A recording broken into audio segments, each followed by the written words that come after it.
The Third Eye by Tuesday Lobsang Rampa. Read to you by Blue Friend. Chapter 14. Using the Third Eye. One morning, when I was at peace with the world and wondering how to fill an idle half hour before the next service, the Lama Mingyar Dondap came to me. "Let us take a walk," Lobsang. "I have a small job for you to do." I jumped to my feet, glad to be going out with my guide. It did not take us long to get ready, and then we set off.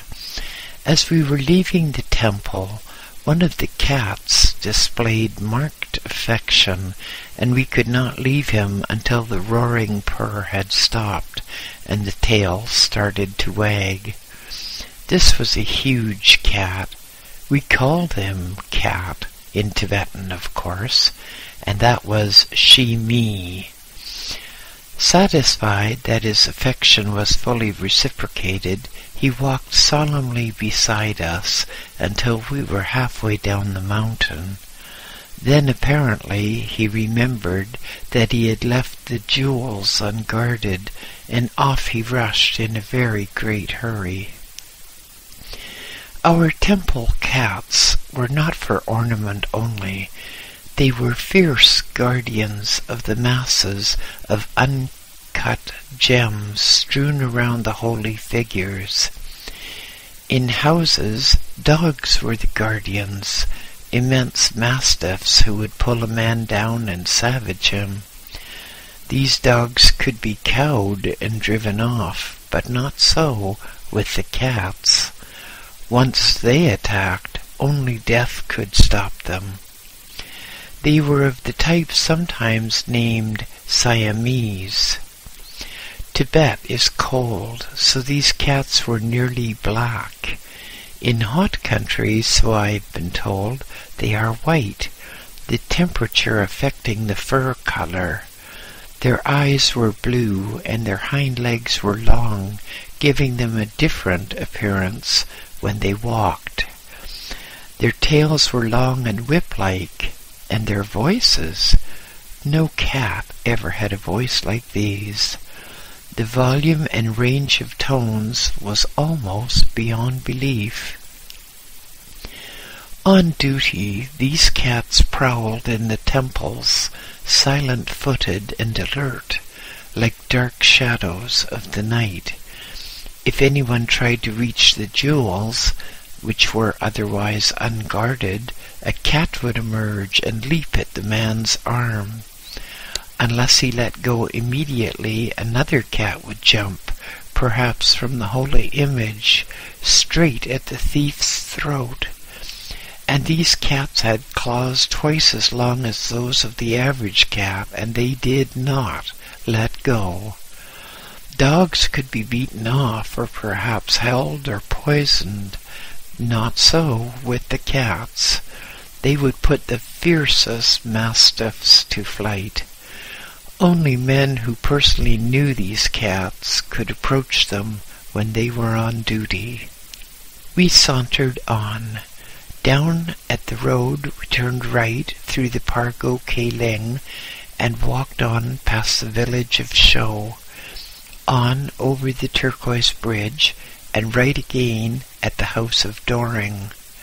This brought us to the side of the old Chinese mission. As we walked, the Lama Mingyar Dondap talked to me. "A Chinese mission has arrived, as I told you. Let us have a look at them and see what they are like." My first impression was a very unfavorable one. Inside the house, the men were pacing about, arrogantly unpacking boxes and cases. They appeared to have enough weapons to supply a small army. Being a small boy, I could investigate in a manner which was quite unsuitable for an older person. I crept through the grounds and silently approached an open window. For a time I stood and watched until one of the men looked up and saw me. He uttered a Chinese oath which threw grave doubts upon my ancestry, but left none whatever about my future. He reached for something, so I withdrew before he could throw it. On the Linkor road again, I said to my guide, "Oh, how their auras turned red, and they wave knives about so." For the rest of the way home, the Lama Mingyar Dondap was thoughtful. After our supper, he said to me, "I have been thinking quite a lot about these Chinese.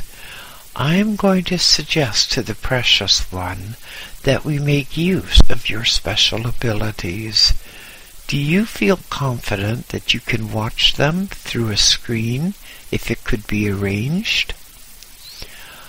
All I could say was, "If you think I can do it, then I can."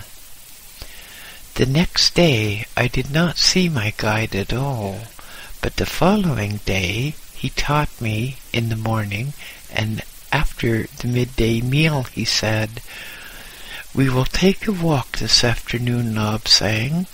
Here is a scarf of the first quality, so you do not need to be a clairvoyant to know where we are going. 10 minutes to get yourself ready, and then meet me in my room. I have to go and see the abbot first." Once again, we set off on the precipitous path down the mountainside. We took a shortcut down over the southwest side of our mountain, and after a very short walk, arrived at the Norbu Linga. The Dalai Lama was very fond of this jewel park, and spent most of his free time there. The Patala was a beautiful place outside, but inside it was stuffy through insufficient ventilation and too many butter lamps burning for too long. Much butter had been spilled on the floors throughout the years, and it was not a new experience for a dignified Lama to pursue his stately way down a sloping ramp, tread on a lump of butter covered in dust, and arrive at the bottom of the ramp with an "oop" of astonishment as part of his anatomy hit the stone flooring. The Dalai Lama did not wish to risk being the subject of such an unedifying spectacle, so he stayed at the Norbu Linga whenever possible. This jewel park was surrounded by a stone wall some 12 feet high. The park is only about 100 years old. The palace within had golden turrets and consisted of 3 buildings, which were used for official and state work. An inner enclosure, which also had a high wall, was used by the Dalai Lama as a pleasure garden. Some people have written that officials were forbidden to enter this enclosure. That definitely is not so. They were forbidden to do any official business within the enclosure. I have been there some 30 times and know it well. It contained a very beautiful artificial lake with 2 islands, upon which there were 2 summer houses. At the northwest corner, a wide stone causeway enabled one to reach the islands and the summer house on each. The Dalai Lama spent much time on one or the other of these islands, and spent many hours each day in meditation there. Inside the park there were barracks, which housed some 500 men, who acted as personal bodyguards. It was to this place that the Lama Mingyar Dondap was taking me. This was my first visit. We walked through the very beautiful land and through an ornamental gateway leading to the inner enclosure. All manner of birds were pecking food from the ground as we entered, and they took no notice of us. We had to get out of their way. The lake was placid, like a highly polished metal mirror. The stone causeway had been newly whitewashed, and we made our way to the farthest island, where the inmost one was sitting in deep meditation. At our approach, he looked up and smiled. We knelt and laid our scarves at his feet, and he told us to sit in front of him. He rang a bell for the buttered tea, without which no Tibetan could carry on a discussion. While we were waiting for it to be brought, he told me of the various animals he had in the park, and promised that I should see them later. With the arrival of the tea and the departure of the Lama attendant, the Dalai Lama looked at me and said, "Our good friend Mingyar tells me that you do not like the auric colors of the Chinese delegation. He says that they have many weapons upon their persons. In all the tests, secret and otherwise, upon your clairvoyance, you have never failed. What is your opinion of these men?" This did not make me happy. I did not like telling others, except the Lama Mingyar donned up, what I saw in the colors and what they meant to me. In my reasoning, if a person could not see for himself, then he was not meant to know. But how does one say that to the head of a state, particularly to a head who was not clairvoyant? To the Dalai Lama, my reply was, "Honorable precious protector, I am quite unskilled in the reading of foreign auras. I am unworthy to express an opinion." This did not get me anywhere. The inmost one replied, "As one possessed of special talents, further increased by the ancient arts, it is your duty to say. You have been trained to that end. Now say what you saw." Honorable precious protector, these men have evil intentions. The colors of their auras show treachery. That was all I said. The Dalai Lama looked satisfied. "Good. You have repeated it as you told Mingyar. You will conceal yourself behind that screen tomorrow and watch when the Chinese are here. We must be sure. Conceal yourself now, and we will see if you are adequately hidden." I was not, so attendants were called, and the Chinese lions were shifted slightly, that I might be entirely concealed. Lamas came in rehearsals as if they were the visiting delegation. They tried hard to locate my hiding place. I caught the thought of one. Promotion for me if I can see him. But he did not get promotion, as he was looking on the wrong side. Eventually, the inmost one was satisfied and called me out. He spoke for a few moments and then told us to come again tomorrow, as the Chinese delegation were going to visit him in an attempt to force a treaty upon Tibet. So with that thought before us, we took our leave of the inmost one and wended our way up the Iron Mountain.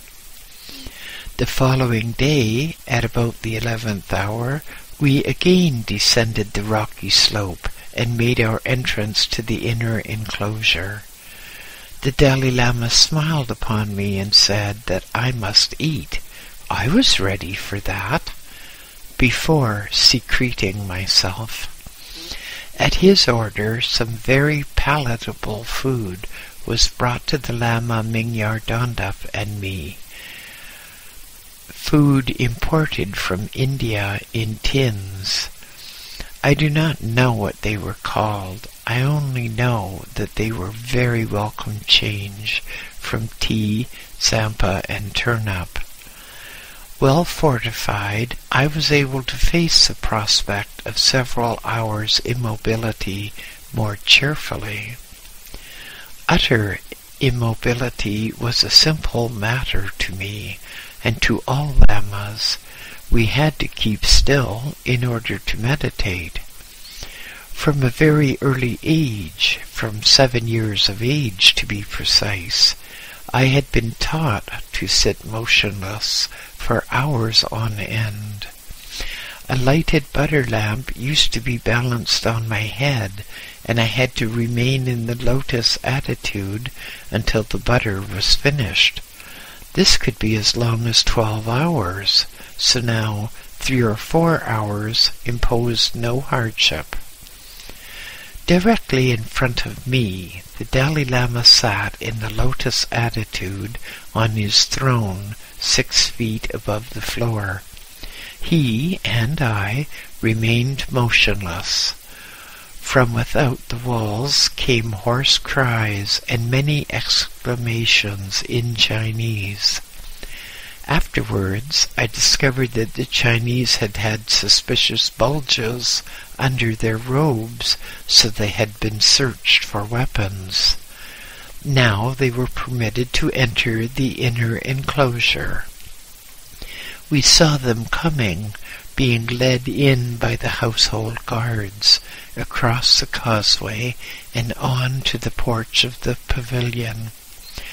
A high Lama intoned, "Om Mani Padme Om," and the Chinaman, instead of repeating the same mantra as a courtesy, used the Chinese form, "Omi Tofo," meaning, "Hear us, O Amida Buddha." I thought to myself, well, Lobsang, your work is easy. They show their true colors. As I looked at them from my place of concealment, I observed the shimmering of their auras, the opalescent sheen shot with murky red, the turgid swirling of hate-filled thoughts, bands and striations of colors, unpleasant colors, not the clear, pure shades of higher thought, but the unwholesome, contaminated hues of those whose life forces are devoted to materialism and evil doing.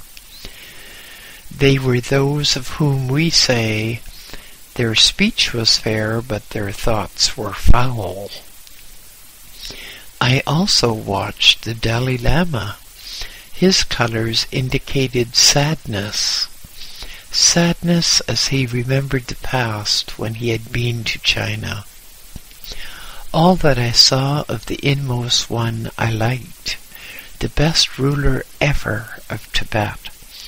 He had a temper, quite a hot one, and then his colors did flash red, but history will record that there was never a better Dalai Lama, one who was utterly devoted to his country. Certainly, I thought of him with very great affection, second only to the Lama Mingyar Dondap, for whom I felt more than affection. But the interview dragged on to its useless end. Useless because these men did not come in friendship, but in enmity. Their one thought was to get their own way, and not be too particular about the methods they employed. They wanted territories.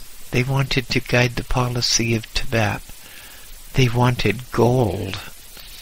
This latter had been a lure to them for years past. There are hundreds of tons of gold in Tibet. We regard it as a sacred metal. According to our belief, Ground is desecrated when gold is mined, so it is left quite untouched. From certain streams one can pick up nuggets which have been washed down from the mountains. In the Changtang region, I have seen gold on the sides of swift-flowing streams, as sand is seen on the banks of ordinary streams.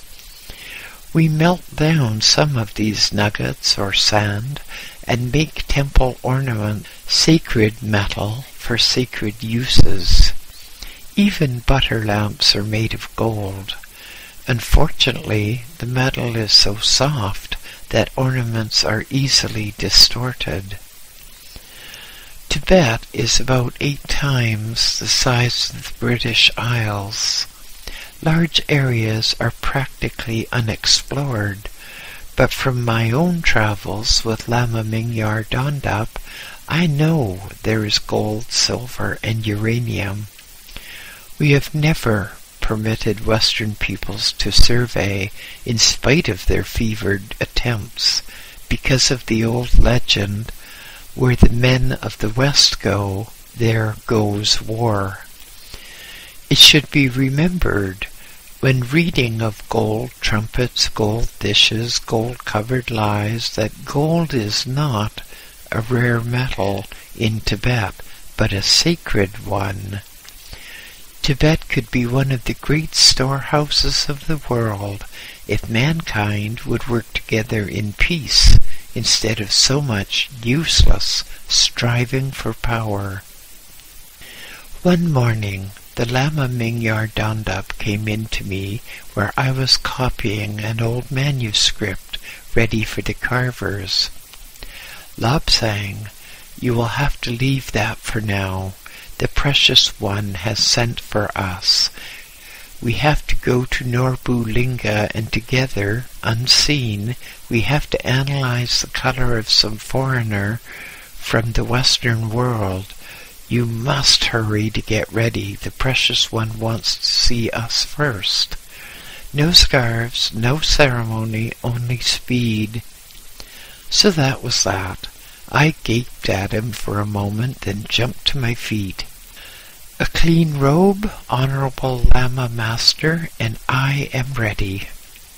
It did not take me long to make myself look passably tidy. Together we set off down the hill on foot. The distance was about 1/2 mile. At the bottom of the mountain, just by the spot where I had fallen and broken my bones, we went over a little bridge and reached the Lingkor road. This we crossed and reached the gate of the Norbu Linga, or Jewel Park, as it is sometimes translated. The guards were just about to warn us off when they saw that the Lama Mingyar Dondap was with me. Then their attitudes changed completely. We were quickly shown into the inner garden where the Dalai Lama was sitting on a veranda. I felt a little foolish, having no scarf to present, and not knowing how to behave without it. The inmost one looked up with a smile. "Oh, sit down, Mingyar. You too, Lobsang. You have certainly hurried." We sat down and waited for him to speak. He meditated for some time, seeming to marshal his thoughts in an orderly array. "Some time ago," he said, "the army of the Red Barbarians," which were the British, "invaded our sacred land. I went to India, and from thence travelled most extensively. In the year of the Iron Dog," which was 1910, "the Chinese invaded us as a direct result of the British invasion. I again went to India, and there I met the man with whom we are to meet today. I say all this for you, Lobsang, for Mingyar was with me. The British made promises, and they were not kept. Now I want to know, if this man speaks with 1 or 2 tongues. You, Lobsang, will not understand his speech, and so will not be influenced by it. From this lattice screen, you and another will watch unobserved. Your presence will not be known. You will write down your astral color impressions as taught by our guide, who speaks so well of you. Now, show him to his place, Mingyar, for he is more used to you than to me, and, I do believe, he considers the Lama Mingyar donned up to be superior to the Dalai Lama. Behind the lattice screen, I had grown tired of looking about, tired of watching the birds and the waving of branches of the trees. Now and then I took surreptitious nibbles at some tsampa which I had with me. Clouds drifted across the sky, and I thought how nice it would be to feel the sway and tremor of a kite beneath me, with the rushing wind whistling through the fabric and thrumming on the rope. Suddenly I jumped, as there was a crash. For a moment I thought I was in a kite and had fallen asleep and out. But no, the gate to the inner garden had been flung open, and golden-robed lamas of the household escorted in a most extraordinary sight. I was hard put to keep silent. I wanted to explode with laughter. A man, a tall, thin man, white hair, white face, scanty eyebrows, and deep-sunk eyes, quite a hard mouth, but his dress, blue cloth of some sort, with a whole row of knobs down the front, shiny knobs. Apparently some very bad tailor had made the clothes, for the collar was so big that it had to be folded over. It was folded over certain patches on the sides, too. I thought that the Westerners must have some symbolic patches, like those we used in imitation of Buddha. Pockets meant nothing to me in those days, nor did folded collars.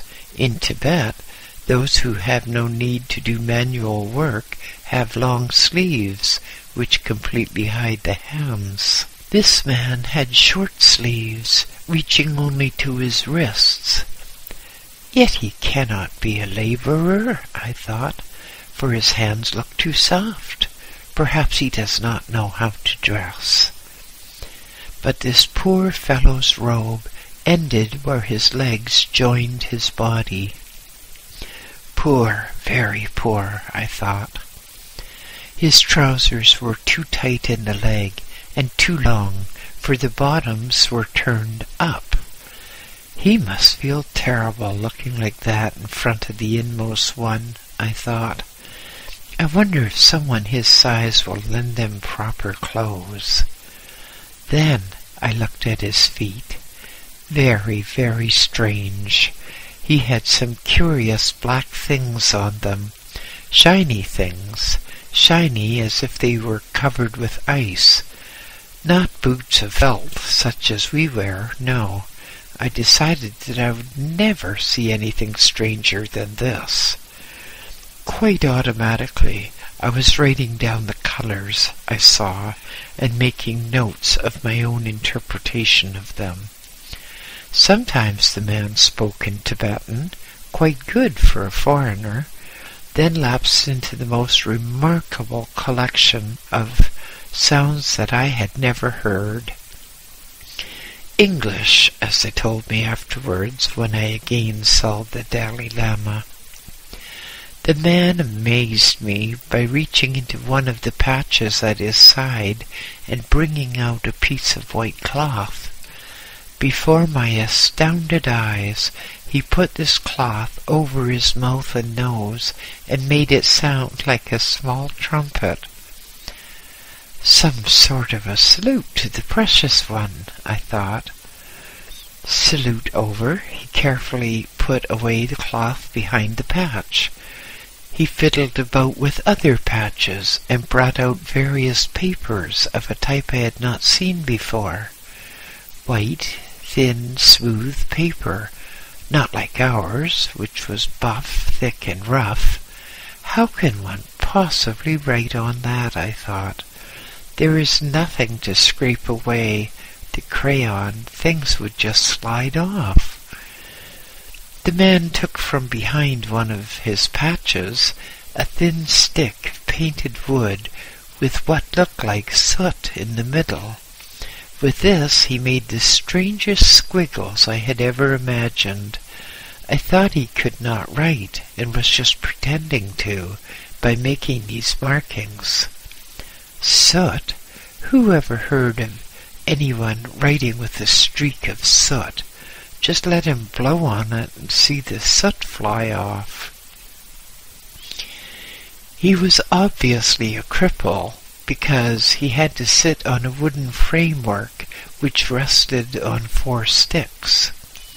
He sat down on the frame and let his legs hang over the edge.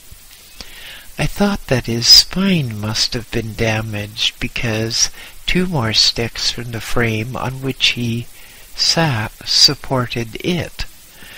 By now I was feeling really sorry for him. Ill-fitting clothes, inability to write, showing off by blowing a trumpet from his pocket, and now, to make it even stranger, he could not sit properly, but had to have his back supported and his legs dangling. He fidgeted a lot, crossing and uncrossing his legs. At one time, to my horror, he tipped the left foot so that his sole was pointing at the Dalai Lama, a terrible insult if done by a Tibetan, but he soon remembered and uncrossed his legs again. The inmost one did great honor to this man, for he also sat on one of these wooden frames and let his legs hang over. The visitor had a most peculiar name. He was called Female Musical Instrument, and he had 2 decorations in front of it. Now I should refer to him as Mr. C.A. Bell. By his auric colors I judged him to be in poor health, most probably caused by living in a climate to which he was not suited. He appeared genuine in his desire to be helpful, but it was obvious from his colors that he was afraid of annoying his government and of having his after-work pension affected. He wanted to take one course, but his government was not willing, so he had to say one thing and hope that his opinions and suggestions would be proven correct by time. We knew a lot about this Mr. Bell. We had all the data, his birth time, and various highlights in his career with which one could plot his course of events. The astrologers discovered that he had previously lived in Tibet and had, during his last life, expressed the wish to reincarnate in the West in the hope of assisting in an understanding between East and West. I have recently been given to understand that he mentions this in some book that he has written. Certainly we felt that if he had been able to influence his government in the way he desired, there would have been no communist invasion of my country. However, the forecasts decreed that there would be such an invasion, and the predictions are never wrong. The English government seemed to be very suspicious. They thought that Tibet was making treaties with Russia. This did not suit them. England would not make a treaty with Tibet, nor was she willing for Tibet to make friends with anyone else. Sikkim, Bhutan, anywhere but Tibet could have treaties, but not Tibet. So the English became hot under their peculiar collars in an attempt to invade us or strangle us. They did not mind which. This Mr. Bell, who was on the spot, saw that we had no desire to side with any nation. We wanted to stay on our own, to live life in our own way, and keep clear of all dealings with foreigners who, in the past, had brought us nothing but trouble, loss, and hardship. The inmost one was pleased indeed with my remarks after this Mr. Bell had left, but he thought of me in terms of more work. "Yes, yes," he exclaimed, "we must develop you even more, Lobsang. You will find it of the utmost use when you go to the far countries. We will have you given more hypnotic treatment.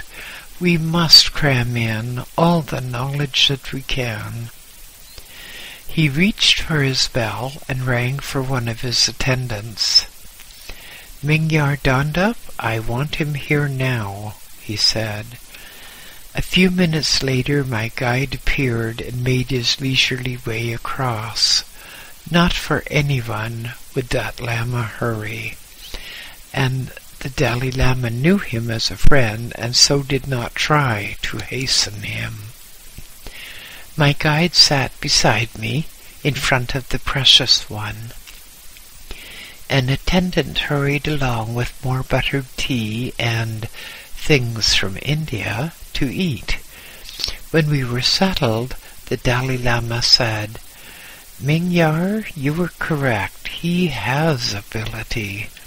He can be developed still more, Mingyar, and he must be. Take whatever steps you consider necessary so that he is trained as quickly and as thoroughly as possible. Use any and all of our resources, for, as we have so often warned, evil times will come upon our country, and we must have someone who can compile the record of the ancient arts." So the tempo of my days were increased.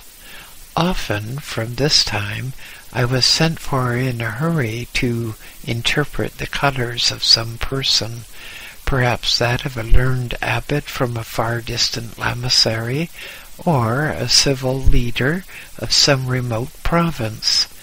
I became a well-known visitor to the Potala and to the Norbu Linga.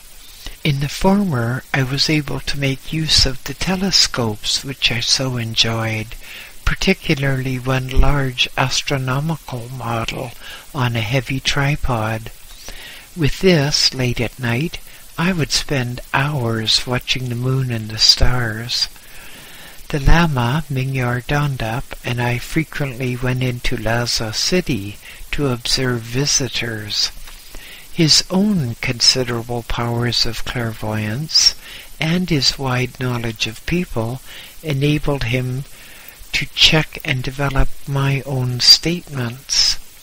It was most interesting to go to the stall of a trader and hear the man speak loud in praise of his wares and compare them with his thoughts, which to us were not so private.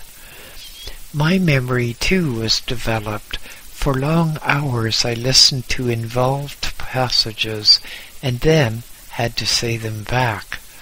For unknown periods of time I lay in a hypnotic trance while people read to me passages from our oldest scriptures. End of chapter 14.